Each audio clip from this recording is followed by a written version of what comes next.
Bismillahirrahmanirrahim. Kita masih lagi menjawab soalan SPM 2016 bahagian B. Okey. Soalan ini berkaitan dengan jadual 10 menunjukkan haba tindak balas bagi tindak balas antara asid hidroklorik dengan natrium karbonat dan natrium hidrogen karbonat. Okey. Tengok betul-betul dari segi rajah tak ada perbezaan, hanya perbezaannya pada bahan yang digunakan. Yang ini natrium karbonat, yang ini natrium hidrogen karbonat. Tetapi dia ada kesan yang sangat besar pada haba tindak balas tu. Ini negatif X, yang ini positif Y. So dari sini kita sebenarnya tahu bahawa ini adalah tindak balas eksotermik. Tulis dulu siap-siap. Yang ini positive sign, maksudnya ini adalah endotermik. Okey. So then dia kata berdasarkan jadual 10 banding tindak balas 1 dengan 2 dari segi. Ni sangat baik soalan ni, sebab apa? Dia dah guide kita satu-satu macam mana apa yang dia nak kita jawab. Okey. Setiap satu bulat ni akan membawa satu markah lah. So 4 markah kat situ. Contoh lain untuk tindak balas 1 ni 1 markah. Ini markah kedua lah. Okay. So 2 markah dekat contoh tu lah. Saya assume macam tu. Okay. So kita pergi tengok soalan ini. Kita nak buat macam mana? Untuk kimia ni sangatlah baik. Macam apa maksud saya sangat baik? Untuk soalan perbandingan dalam kimia adalah lebih baik untuk jawab dalam bentuk jadual. Boleh ke jawab dalam bentuk jadual? Boleh. Untuk kimia boleh. Okey. Sebab apa? Sebab jawapan you adalah lebih tersusun, lebih sistematik bila you jawab dalam bentuk jadual. Kita ni orang sains. Kimia adalah satu cabang sains. Kita akan go direct. Kita tak ada nak pusing-pusing. Kalau you buat dalam bentuk ayat, perenggan, dia akan jadi sangat panjang. Set 1 ini, manakala set 2 ini. Point nombor 2 pun set 1 ini, manakala set 2 ini. Entah berapa kali you akan ulang set 1 dan set 2. Jadi bila you dah tulis dalam bentuk jadual, you hanya tulis dekat atas tu, tajuk tu set 1, set 2. Tak payah duk ulang set 1, set 2 tu. Okey. Saya rasa you faham kot maksud saya. Okey, so kita buat dulu jadualnya. Kat sini kita akan ada 3 kolom lah. Kenapa 3 kolom? Sebab the paling leftmost akan jadi jenis tindak balas tu lah ni benda-benda yang dia nak ni. Okey, so kita ada set 1. Kita ada set 1 kat sini, set 2 kat sini. Okey. So benda pertama yang dia nak adalah jenis tindak balas, which saya dah tulis, iaitu eksotermik, endotermik. Kan? Okey, lepas tu kita nak tengok yang kedua. Nanti tak muat. Okey.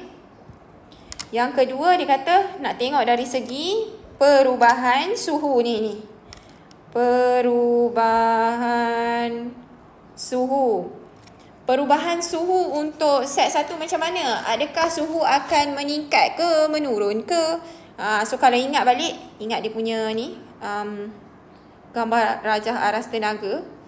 Kan dia, tak boleh, nanti kan you confuse. Untuk eksotermik membebaskan haba. Bila bebaskan haba kita rasa panas, so suhu akan meningkat. Ni suhu meningkat. Hak ni suhu menurun. Okey. Lepas tu kita tengok pula dari segi apa dia nak. Dari segi perubahan jumlah kandungan tenaga bahan tindak balas dan jumlah kandungan tenaga hasil tindak balas.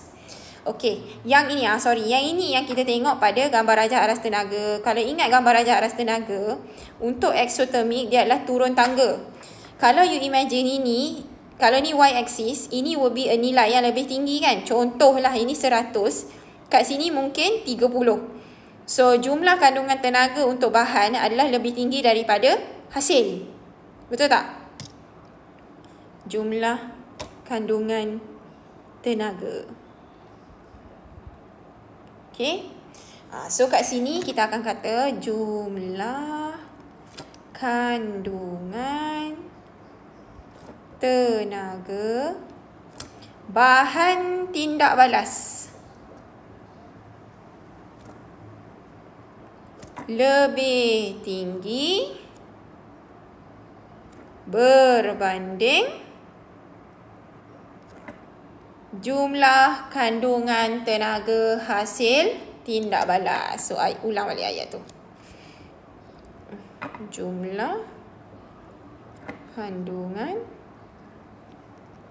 tenaga hasil tindak balas. Saya rasa tak muat nanti saya nak tulis ni yang lain ni. Okey. So, kalau yang endotermik macam mana? Endotermik, gambar rajah aras tenaga dia macam mana? Boleh ingat tak? Kalau yang ni turun tangga, yang endotermik adalah naik tangga. So jumlah kandungan tenaga bahan tindak balas adalah kurang. Kat sini mungkin 30, ini 70 ke, nampak tak? Okay, so kita ulang ayat yang sama ni. Saya tak nak tulis, you akan tulis sendiri.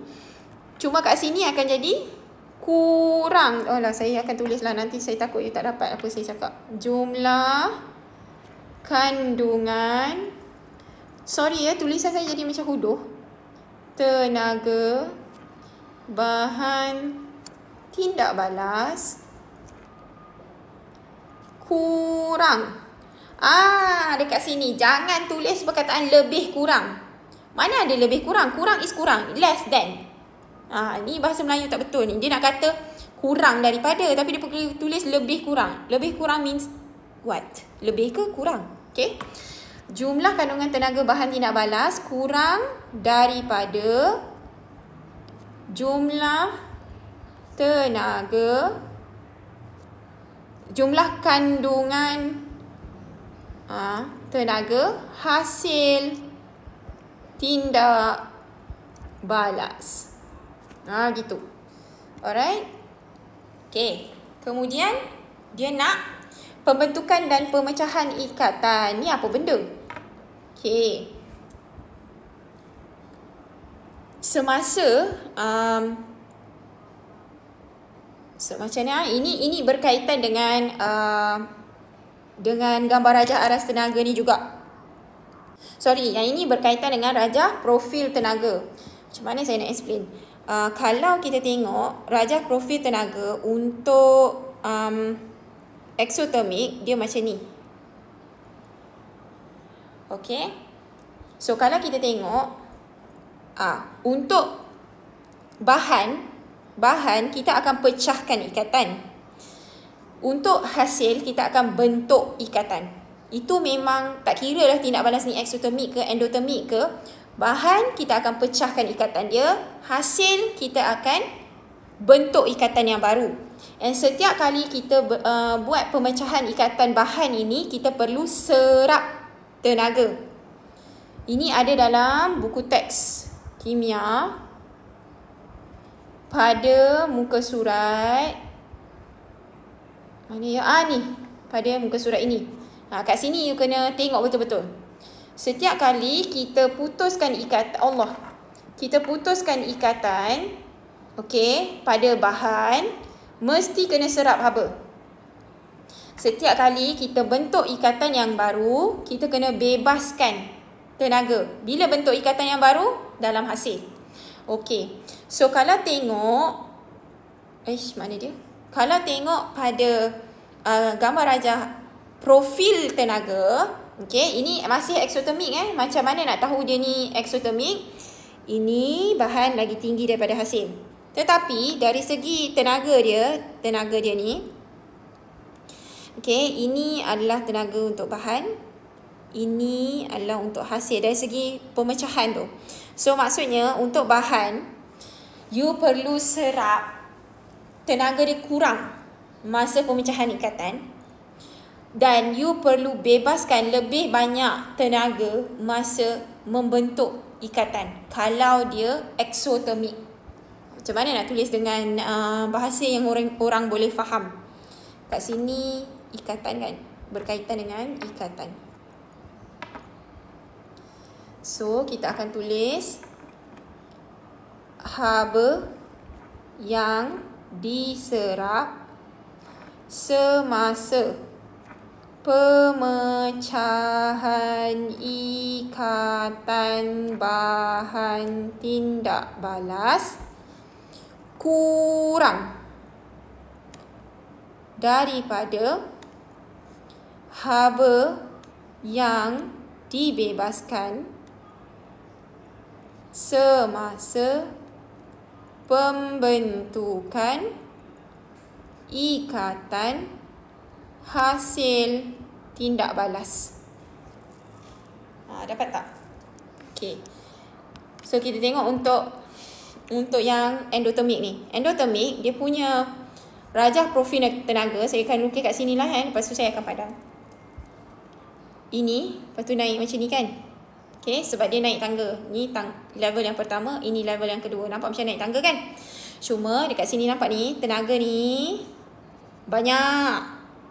So, tenaga yang diserap semasa pemecahan ikatan bahan adalah lebih banyak berbanding tenaga yang dihasilkan tenaga yang dibebaskan semasa pembentukan ikatan. Boleh tak? Dapat kot. Saya harap dapatlah. Saya harap saya tak confusekan orang. Kadang-kadang saya cakap kena ulang kali dengan anak murid saya kena cakap ulang kali sebab takut diorang tak faham. Okay.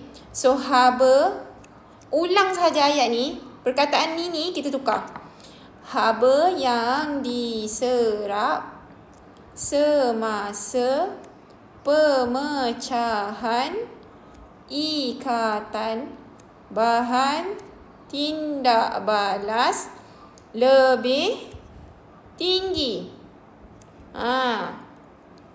daripada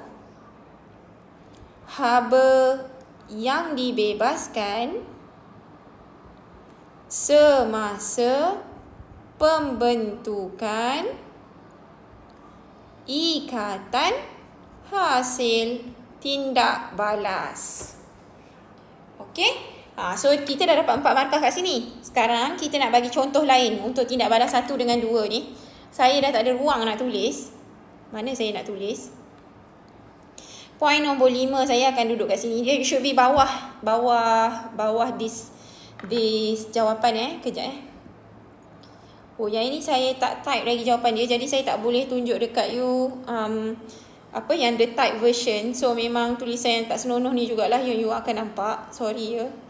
Saya akan resize, kecilkan. Okay, supaya saya boleh tulis point nombor 5. Point nombor 5 saya adalah contoh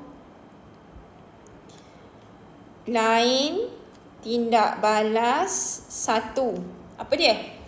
Apa tindak balas yang eksotermik? Tindak balas, ini peneutralan so tak bolehlah bagi peneutralan dah. Apa lagi? Pembakaran. Pembakaran adalah satu tindak balas eksotermik. Selamat. Pembakaran kan senang. Okey. Then nombor 6, contoh lain untuk tindak balas 2. Apa contoh untuk tindak balas 2? Iaitu tindak balas endotermik. Endotermik ni lagi apa? Boleh ingat tak? Endotermik, apa contoh tindak balasnya? Okey. Mana-mana garam amonium larutkan dalam air, itu adalah tindak balas endotermik. Dia tak semestinya satu perkataan. Dia can be anything.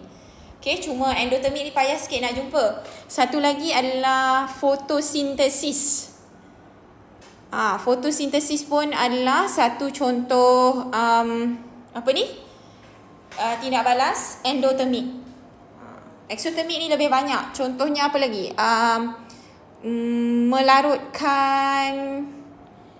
Melarutkan alkali dalam air. Contohlah natrium hidroksida dilarutkan dalam air. Itu pun eksotermik. Iaitu tindak balas yang ni lah. Ni. Okay? So, itu sahaja untuk bahagian B soalan SPM 2016. Saya minta maaf dengan tulisan saya ni. Okay, see you in the next video. Thank you.